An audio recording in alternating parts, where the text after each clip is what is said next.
sapo que chama chuva e que diz que foi, não foi. A mulher que pega foice tem o traje de viúva. Raposa que come uva tem o dente degotado. Homem que faz machado já pode chamar ferreiro. Nego do beiço coveiro tem o pé aparentado. Rádio Web EO. Aqui se faz, aqui se paga. Boa tarde, amigos da Rádio Web EO, a primeira rádio web do Brasil. Este é o Paralelepípedo Cultural, programa apresentado por este que vos fala, Milton Ribeiro, e por Helena Romanov, hoje ausente.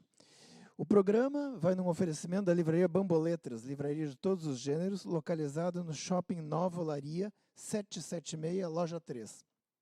A ausência de Helena Romanov se justifica pelo fato de ela é violinista da OSPA, dela estar ensaiando a ópera Orfeu e Eurídice, que vai ser levada no Teatro São Pedro, no sábado e no domingo. E como o coral é totalmente amador, os ensaios são à noite, quer dizer, iniciam logo ao final da tarde e entram noite adentro. Então, por isso, a Helena está ausente hoje e vocês vão ter que me suportar sozinho, infelizmente. Bem, hoje nós vamos falar um pouco sobre Antônio Vivaldi, Antônio Lúcio Vivaldi, que, como vocês verão, principalmente nessa primeira parte, era um baita enrolão. Antônio Vivaldi nasceu em Veneza em 1678. Ele era o mais velho de 7 irmãos. Seu pai era barbeiro e dizem que também era um talentoso violinista. Depois de iniciar o seu filho mais velho na música, o pai de Vivaldi matriculou-o, ainda pequeno, na Capela Ducal de São Marcos, a fim de aperfeiçoar seus conhecimentos musicais. Esse pai também induziu-o a estudar teologia, matéria para a qual Vivaldi não tinha maior talento. Em 1703, quando tinha 25 anos, Vivaldi foi ordenado padre. Mas um ano depois, abandonou as missas para dedicar-se apenas à música. Ele permaneceu padre, trabalhava ainda para a igreja, mas não rezava missas. O motivo alegado foi sua saúde. Falamos um pouco a respeito disso. Vivaldi viveu 63 anos, até 1741, e dizia sofrer terrivelmente de asma. Há controvérsias, muitas controvérsias. Alguns inimigos o acusavam de fingir ser doente para não perder tempo preparando e conduzindo missas e dedicar-se apenas à música. Vivaldi afirmava que muitas vezes tinha que se retirar também de concertos, em razão das frequentes crises, que pouca gente viu.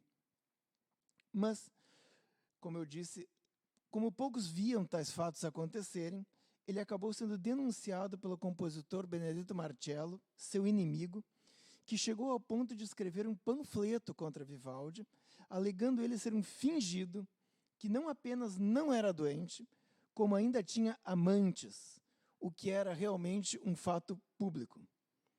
Toda Veneza sabia que Vivaldi não era nada adepto do voto de castidade. Novamente, em 1937, um sacerdote atacou-o pelo fato de não oficiar missas e por seu, digamos, estilo de vida dissoluto. Vivaldi, então, respondeu por escrito, abre aspas, há 25 anos que não dou missas e não pretendo fazê-lo novamente. Não por causa de alguma proibição ou qualquer ordenança, mas por minha própria vontade, por causa de uma doença que sofro desde a infância e que ainda me assombra. Depois de ser ordenado sacerdote, disse missas por 1 ano, mas depois decidi parar porque em 3 dias consecutivos tive que deixar o altar antes da celebração final por causa de minha doença. Por essa razão, eu vivo dentro de casa, nunca saio a não ser de gôndola ou de carruagem, já que não posso andar sem dor nem apertos no peito. Nenhum cavalheiro convida-me para ir à sua casa, mesmo nosso príncipe, porque todos sabem de minha fraqueza. Eu passeio após o jantar, mas nunca vou caminhando. Essa é a razão pela qual nunca rezo missas. Bem, vamos tocar então o concerto A Primavera das 4 Estações, desta vez dedicado à nossa observadora plena. Por favor.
Bem, este foi o concerto Primavera das Quatro Estações de Vivaldi. Vamos seguir, então, um pouco mais com a biografia dele. O fato é que, na verdade, se conhece pouco sobre a biografia dele.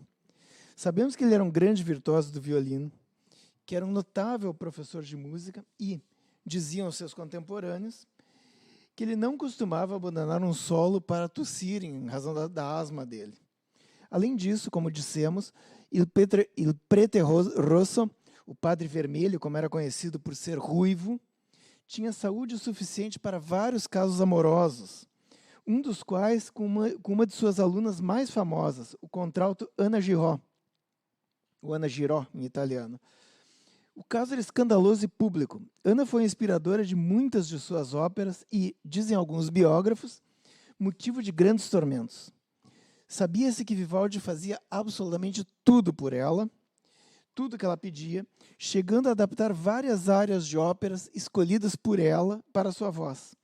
Ele também viajava com ela nas turnês. Mas não vamos ofender a memória do nosso biografado, não somos moralistas e, como vocês verão a seguir, Vivaldi era um ser humano que tinha grande compaixão pelas pessoas. E criou uma grande obra. Ele escreveu apenas 770 composições, dentre as quais 477 concertos e 46 óperas, aproximadamente. Sua obra ficou esquecida após a morte dele por 200 anos. A redescoberta de Vivaldi ocorreu apenas por volta de 1940, isso é, há menos de 100 anos, através de musicólogos, quando sua música voltou a ser divulgada. Na verdade, nos anos 40 e 50, houve um verdadeiro boom vivaldiano, todo mundo tocava Vivaldi. Na época, Stravinsky criou uma frase muito famosa. Vivaldi não escreveu 477 concertos, ele escreveu o mesmo concerto 477 vezes. Mas é somente uma frase de efeito, não podemos concordar com ele. A frase de Stravinsky é genial porque contém ofensa e explicação. Isso é porque Vivaldi é inconfundível e original sempre, apesar dos seus concertos terem sempre a mesma estrutura. Então, de um ponto de vista moderno, talvez seja razoável dizer que ele fez sempre o mesmo concerto de forma diferente, 477 vezes. Bem, novamente, com o violinista Giuliano Carmignola e o Sonatório della Gioiosa Marca, antes a gente tocou o concerto da primavera, das quatro estações, agora vamos ao verão.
Este então foi o Verão das 4 Estações de Vivaldi, na interpretação do violinista Giovanni Carmignola e da Orquestra Sonatória da Gioiosa Marca, orquestra italiana.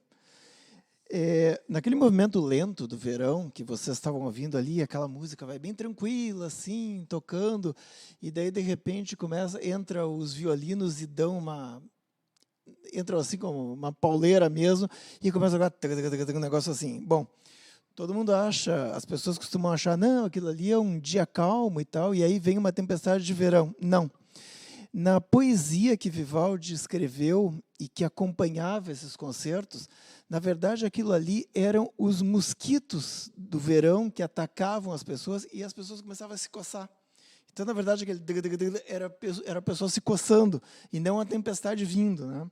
Bem, enfim, a interpretação, né, as interpretações vão mudando conforme o tempo vai passando, mas o original, a ideia original era essa, eram mosquitos mesmo. Bem, quando Vivaldi deixou de rezar missas, sempre em Veneza e compondo, ele assumiu o cobiçado cargo de professor de violino no Ospedale della Pietà, uma instituição religiosa que fornecia abrigo e formação musical para meninos carentes. Foi nesse respeitado conservatório que ele compôs e apresentou o melhor de sua obra para reis e rainhas. Foi lá o local onde obteve prestígio e fama internacionais.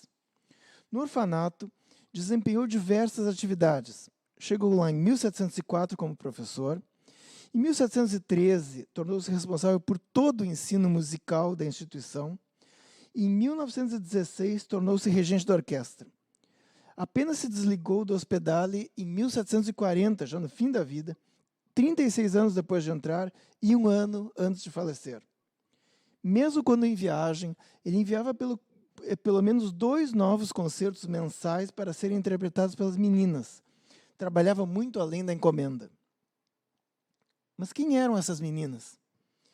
O Ospedale della Pietà é uma casa fundada em 1746 pelo governo de Veneza, a fim de receber meninas órfãs ou abandonadas que muitas vezes lá permaneciam por toda a vida, caso não fossem adotadas. Meninos eram aceitos apenas temporariamente, devendo partir aos 16 anos após aprenderem ofícios simples como carpintaria e outros.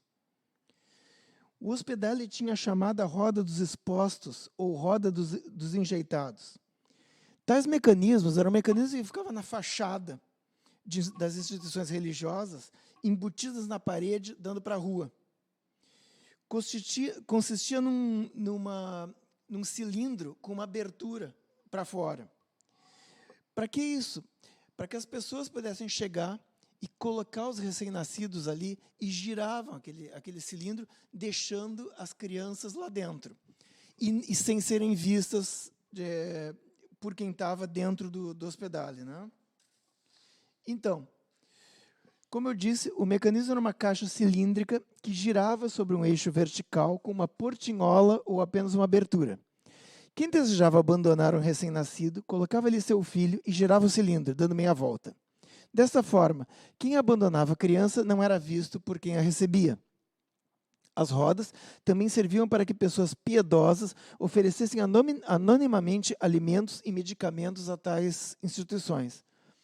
As crianças eram normalmente filhas de pessoas pobres, para quem seria um peso receber mais uma boca para alimentar, ou então filhas de mães solteiras, nobres ou burguesas, que não desejavam ver descobertas sua gravidez. Muitas mães que entregavam seus filhos a tais instituições ofereciam-se depois como amas de leite e talvez amamentassem a própria filha ou filho. As meninas eram abandonadas em muito maior número do que os meninos. A causa é bastante óbvia. Os meninos representariam uma força futura de trabalho produtivo e possibilidade de lucro, enquanto a ideia do sexo feminino como investimento ou lucro não existia na época.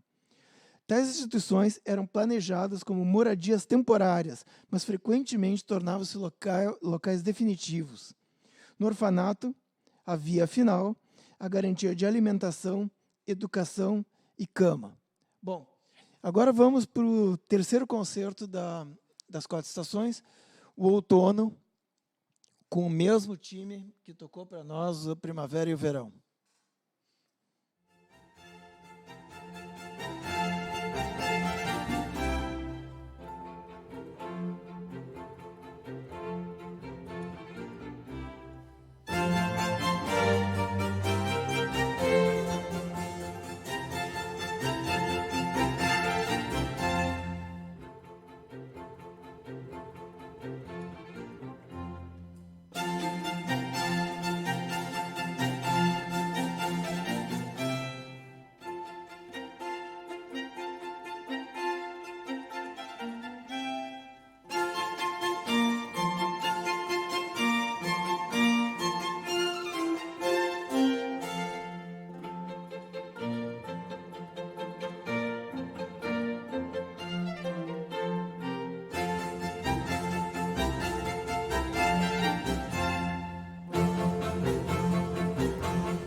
Bem, como hospedado de La Pietà era um convento, orfanato e escola musical para mulheres, lá havia também uma orquestra. A fama da orquestra de meninas era imensa e os concorridos concertos eram assistidos pela aristocracia veneziana e estrangeira. Havia todo um mistério, pois os concertos eram realizados por detrás de um biombo que impedia que a plateia visse as intérpretes. Jean-Jacques Rousseau, de passagem por Veneza, assim descreveu sua impressão dos concertos e das intérpretes. Peço a vocês que perdoem a absoluta falta de correção política do parágrafo de Rousseau. Abre aspas. Não posso conceber nada mais voluptuoso, nada mais emocionante do que essa música. Desejava ver quem eram essas meninas exiladas, de quem apenas sua música atravessava as grades, as quais certamente ocultavam anjos adoráveis. Um dia comentei o fato na casa de um rico senhor veneziano. Se estás tão curioso para ver essas mocinhas, posso facilmente satisfazer a vontade. Sou um dos administradores da casa e te convido a lanchar com elas, disse-me. Quando me dirigia com ele à sala que abrigava as desejadas beldades, senti tamanha agitação de amor como jamais experimentara. Meu guia apresentou-me, uma após outra, aquelas afamadas cantoras e instrumentistas, cujas vozes, sons e nomes já me eram todos conhecidos. Vem, Sofia. Ela era horrenda. Vem, Catina. Ela era cega de um olho. Vem, Betina. A varíola a havia desfigurado. Mal haveria uma ou outra sem qualquer defeito considerável. 2 ou 3 eram apresentáveis. Fiquei desolado. Durante o encontro, elas se alegraram. Encontrei charme em algumas delas. Finalmente, minha maneira de as considerar mudou tanto que quase me enamorei daquelas meninas disformes. Fecha aspas. Sim, é claro que as famílias também colocavam na roda dos expostos alguns de seus filhos que tivessem nascido com alguma deformidade física. Mas o mais importante é assentar o fato de que Vivaldi, nosso biografado, projetava e providenciava instrumentos especiais para que as meninas que tivessem alguma deformidade no braço ou no ombro pudessem tocar. Aliás, Vivaldi tinha grande cuidado na educação de suas discípulas, muitas vezes ordenando grandes quantias para a compra de bons instrumentos para elas, alguns deles de fabricantes ilustres como Antonio Stradivari, Niccolo Amati e Andrea Guarnieri. Muitas, é claro, não tinham nome de família, sendo conhecidas pelo instrumento que tocavam. Uma era Ana Maria dal Violin, outra Meneghina dalla Viola. Pelo menos 2 delas se tornaram compositores de algum prestígio, Anna Bon e Vicenta da Ponte. Agora, novamente, com o violinista Giuliano Carmignola, vamos ao último concerto das 4 estações, o Inverno.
Este foi o Paralelepípedo Cultural, num oferecimento da livraria Bamboletras, livraria de todos os gêneros, localizada no Shopping Nova Olaria 776, loja 3.